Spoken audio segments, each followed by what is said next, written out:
గుజరాత్లో అంతర్జాతీయ డ్రగ్స్ ముఠా గుట్టురట్టయింది. విదేశాల నుంచి డ్రగ్స్ ను గుజరాత్లోని పోస్ట్ ఆఫీసులకు పంపిస్తున్నట్లు విచారణలో తేలింది. ఫారిన్ పోస్ట్ ఆఫీసులో అమెరికా నుంచి దిగుమతి చేసుకున్న డ్రగ్స్ పార్సిల్స్ ను అహ్మదాబాద్ క్రైమ్ బ్రాంచ్ స్వాధీనం చేసుకుంది. ఈ పార్సిల్లో 3.5 కోట్ల విలువైన 11 కేజీల 601 గ్రాముల లిక్విడ్ గంజాయి ఉన్నట్లు గుర్తించారు. ఒక నెల వ్యవధిలోనే రెండవ ఘటన జరగడంతో పోలీసులు అప్రమత్తమయ్యారు.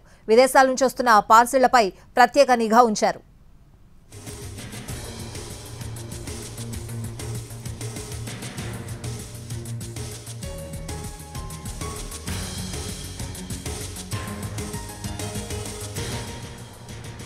గుజరాత్లో అంతర్జాతీయ డ్రగ్స్ ముఠా గుట్టురట్టయింది. విదేశాల నుంచి డ్రగ్స్ ను గుజరాత్లోని పోస్ట్ ఆఫీసులకు పంపిస్తున్నట్లు విచారణలో తేలింది. ఫారిన్ పోస్ట్ ఆఫీసులో అమెరికా నుంచి దిగుమతి చేసుకున్న డ్రగ్స్ పార్సిల్ ను అహ్మదాబాద్ క్రైమ్ బ్రాంచ్ స్వాధీనం చేసుకుంది.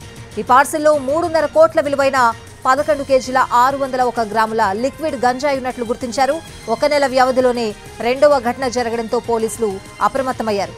విదేశాల నుంచి వస్తున్న పార్సిళ్లపై ప్రత్యేక నిఘా ఉంచారు.